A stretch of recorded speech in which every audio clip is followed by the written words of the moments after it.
Baik, Bismillahirrahmanirrahim. Assalamualaikum warahmatullahi wabarakatuh. Yang saya hormati, dosen pengampu mata kuliah Teori Informasi, Bapak Muhammad Al-Husaini, STM.Com, kemudian teman-teman satu kelompok saya yang saya banggakan.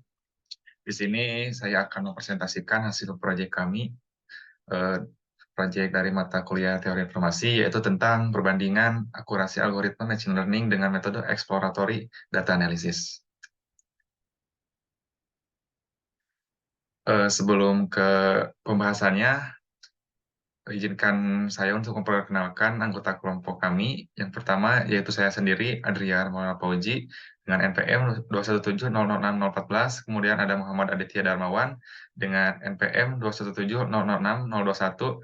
Dan yang terakhir ada Aulia Firdatunisa dengan NPM 217006038. Adapun pembahasan pertama yaitu latar belakang yang akan dijelaskan saya sendiri. Perkembangan era digital saat ini meliputi berbagai bidang, termasuk pengolahan dan analisis data untuk mendapatkan wawasan penting dalam membantu pengambilan keputusan yang informasional. Pada penelitian ini akan menerapkan konsep machine learning dan metode exploratory data analysis.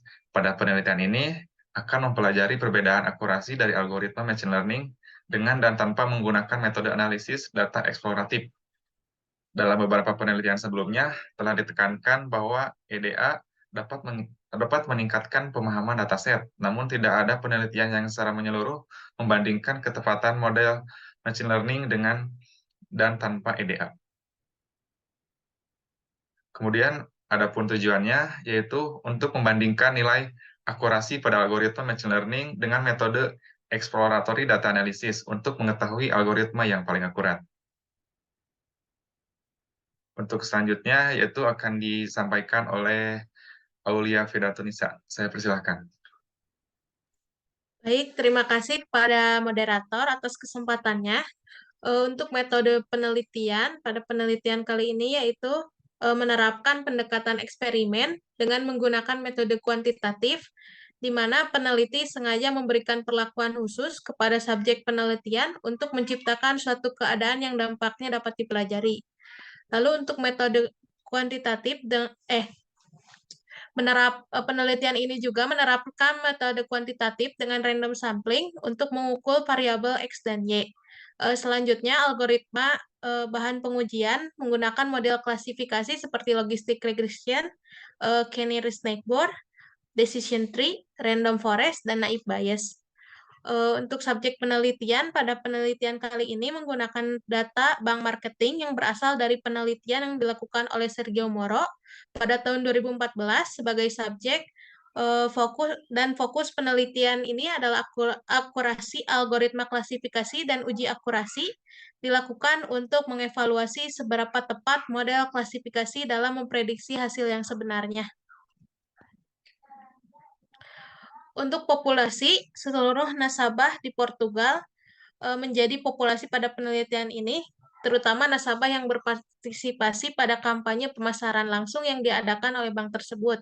Kemudian untuk sampelnya terdapat 41.188 data nasabah perbankan di Portugal yang digunakan sebagai sampel penelitian untuk mewakili populasi. Untuk teknik pengambilan sampelnya, menggunakan metode pengambilan sampel acak sederhana yang objektif, mengumpulkan sampel dari setiap nasabah tanpa mempertimbangkan karakteristik khusus. Tujuan metode ini adalah memastikan bahwa sampel yang diambil dapat secara akurat merepresentasikan populasi secara keseluruhan. Untuk analisis datanya, menggunakan metode statistik, tepatnya menggunakan pendekatan uji hipotesis. Proses tersebut melibatkan langkah-langkah sebagai berikut. Yang pertama, pengumpulan data. Kedua, pembersihan data. Selanjutnya, pemrosesan data. Lalu dilanjutkan dengan pembagian data. Kelima, pembelajaran model. Dan yang terakhir, evaluasi model. Sekian dari saya kembalikan pada moderator. Saya ucapkan terima kasih kepada Aulia Fidatunisa yang telah memaparkan materinya. Yang selanjutnya yaitu demonstrasi yang akan dilakukan oleh Saudara Muhammad Aditya Darmawan. Saya persilahkan. Baik, terima kasih atas kesempatan yang telah diberikan. Selanjutnya kita akan mencoba untuk masuk pada program yang telah kami buat. Untuk program ini merupakan sebuah perbandingan akurasi pada algoritma machine learning dengan metode exploratory data analysis ataupun EDA. Hal yang pertama kita lakukan yaitu mengimport library. Dengan library-nya di antaranya ada Pandas, kemudian NumPy, ada Matplotlib, Seaborn, Scikit-learn, dan juga PyPlot. Untuk langkah kedua, kita akan mencoba untuk melakukan load dataset. Dataset ini kami menggunakan Bank Additional Full .csv dengan datanya diambil dari Bank Marketing Portugal dengan diterbitkan oleh UC Irvine Machine Learning Repository. Di sini kita loading data dengan menggunakan Pandas, kemudian kita coba menampilkan data paling atas, yaitu DF-head ada 5 data yang ditampilkan dengan kolomnya dan juga value-nya, dan kita coba tampilkan juga data paling bawah ataupun tail data. Dilanjutkan dengan kita mencari tahu berapa banyak sih jumlah baris dan juga kolom yang terdapat pada dataset ini, yaitu sebanyak 41.188 baris dan 21 kolom. Nah, selanjutnya kita akan mencoba untuk melihat informasi dari dataset ini sendiri juga. Di sini ada age, dan lain sebagainya untuk kolomnya, kemudian ada tipe datanya, ada yang integer, objek, kemudian float, dan lain sebagainya. Dan ukuran datasetnya adalah sebesar 6,6 MB. Langkah selanjutnya kita akan mencoba untuk melakukan data cleaning. Data cleaning di sini adalah untuk membersihkan data agar memudahkan kita dalam pemrosesan data nanti. Hal yang dilakukan yaitu yang pertama dengan mengecek apakah ada missing value ataupun data duplicated. Missing value di sini adalah data yang kosong. Apabila pada kolom ini terdapat data yang kosong, maka kita harus menghilangkan ataupun mengganti data yang kosong tersebut. Ketika kita mengecek data yang bank ini, maka hasilnya adalah false, yang artinya tidak ada missing values pada dataset tersebut. Kemudian, kita mencoba untuk cek data yang terduplikasi dan didapatkan ada 12 data yang terduplikasi. Karena di sini ada sedikit, maka kita langsung saja drop dari data yang terduplikasi ini, sehingga data duplikasi yang kita cek ini sudah hasilnya menjadi 0. Selanjutnya, kita akan mencoba untuk visualisasi data sederhana untuk melihat persebaran dari datanya. Ini visualisasi pertama, kita melihat mengenai karir ataupun pekerjaan apa saja dari nasabah ini dan berapa kuantitasnya. Di sini ada admin, blue collar, teknisi, services, dan lain sebagainya. Begitupun dengan kuantitasnya dari 0 sampai dengan 10.000. Dengan di sini si orang yang ataupun pekerjaan paling banyak didominasi oleh admin. Dilanjutkan dengan selanjutnya, kita akan coba melihat usia daripada para nasabah.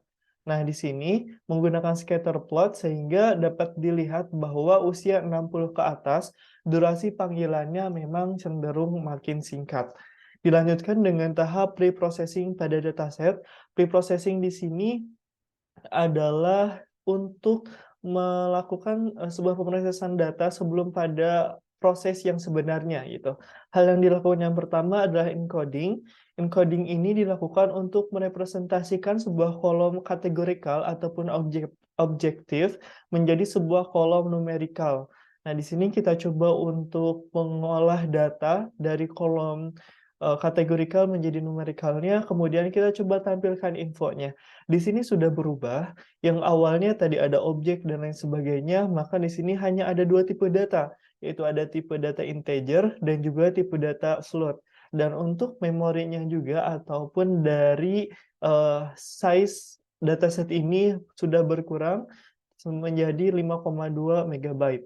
Di sini kita coba encode ataupun menampilkan encode-nya dan sudah berubah untuk nilai ataupun value-nya yang tadi ada objektif berupa tulisan-tulisan ataupun script, sekarang menjadi numerical semuanya. Dilanjutkan dengan scaling. Scaling di sini adalah melakukan sebuah proses untuk numerical datanya agar memiliki rentang ataupun scale angka. Di sini kita coba untuk membuat scalar, lalu kita tampilkan lagi, dan di sini sudah terlihat bahwa ada scale daripada setiap angkanya. Dan kita coba selanjutnya melihat relasi dari kolom untuk proses pembersihan datanya. Kita menggunakan korelasi plot. Di sini terlihat bahwa ada baris diagonal. Di sini yang diagonal ini adalah baris yang memang sudah seharusnya dan itu sudah bagus. Namun ada kejanggalan di sini, yaitu ada baris ataupun plot yang memang di luar ataupun yang dinamakan sebagai outlier. Sehingga kita harus mencoba untuk menghapus daripada outlier tersebut. Kita coba tampilkan apa sih yang menjadi outlier-nya di sini. Nah, selanjutnya kita hapus yang memang menjadi outlier-nya. Dan ketika sudah dihapus, maka kita tampilkan kembali. Di sini untuk kolom relasinya menjadi diagonal, garis diagonal sempurna, tidak ada yang di luar baris. Dilanjutkan dengan pembagian data, yaitu ada training dan juga testing. Di sini kita mencoba untuk mendefinisikan X dan juga Y, yang kemudian di sini kita membuat training, yaitu pelatihan data, yang pada selanjutnya kita juga akan testing datanya. Nah, kita coba, maka di sini dihasilkan untuk training setnya sebesar 70% dan untuk test setnya ada 30%. Dan ketika kita mencoba untuk menampilkan analisis jumlah data, maka jumlah original deposit bank berlangganan ada 11%, kemudian bank tidak berlangganan 88%, turning true-nya 11%, dan selanjutnya. Yang proses ketujuh yaitu proses modeling. Nah, kita masuk ke intisari daripada program ini, yaitu membandingkan algoritma-algoritma yang ada pada machine learning. Di sini yang pertama kita akan melakukan logistic regression. Logistic regression ini algoritma klasifikasi ataupun analisis statistik yang digunakan untuk pemodelan prediktif dengan variabel dependent, kategoris ataupun terbatas. Di sini kita coba memodelkan dengan logistic regression dan nilai akurasinya adalah 0,90617. Dilanjutkan dengan k-nearest neighbor ataupun KNN, yaitu mengklasifikasikan data berdasarkan set data pembelajaran, yaitu train data, yang diambil dari K ataupun K tetangga terdekatnya. Kita modelkan di sini, dilanjutkan dengan kita coba lihat akurasinya, yaitu sebesar 0,89451. Yang ketiga, yaitu decision tree. Decision tree di sini sebuah algoritma pengambilan keputusan dengan membentuk setiap pilihan menjadi pohon bercabang. Di sini kita memodelkan menjadi decision tree, lalu nilai akurasinya adalah 0,9135. Dan dilanjutkan dengan random forest. Kita seperti biasa untuk memodelkannya terlebih dahulu menjadi random forest. Ini kurang lebih sama dengan decision tree, namun pada random forest ini adalah penggabungan dari beberapa decision tree gitu. Nah, akurasinya sebesar 0,91135.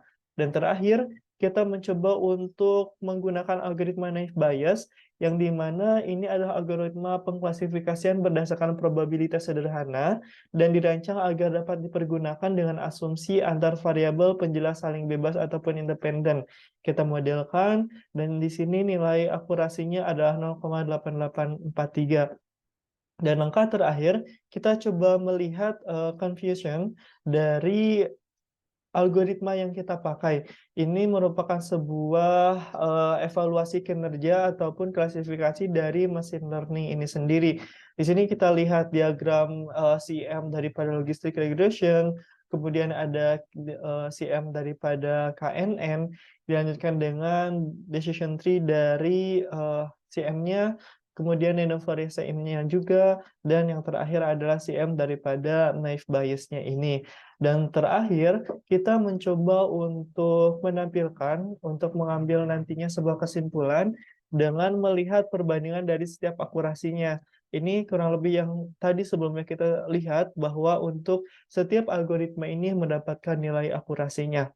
dan ini adalah nilai-nilai ataupun value dari tingkatan akurasi setiap algoritmanya. Sekian dari saya kembalikan kepada moderator.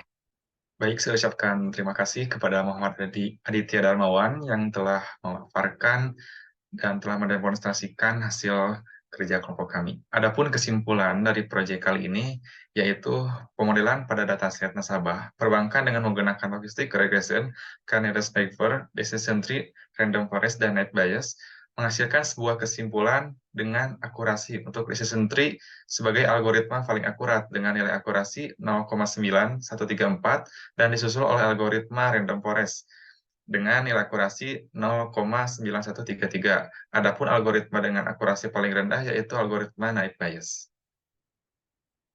Sekian yang dapat kami paparkan. Mohon maaf apabila masih ada kesalahan. Terima kasih. Assalamualaikum warahmatullahi wabarakatuh.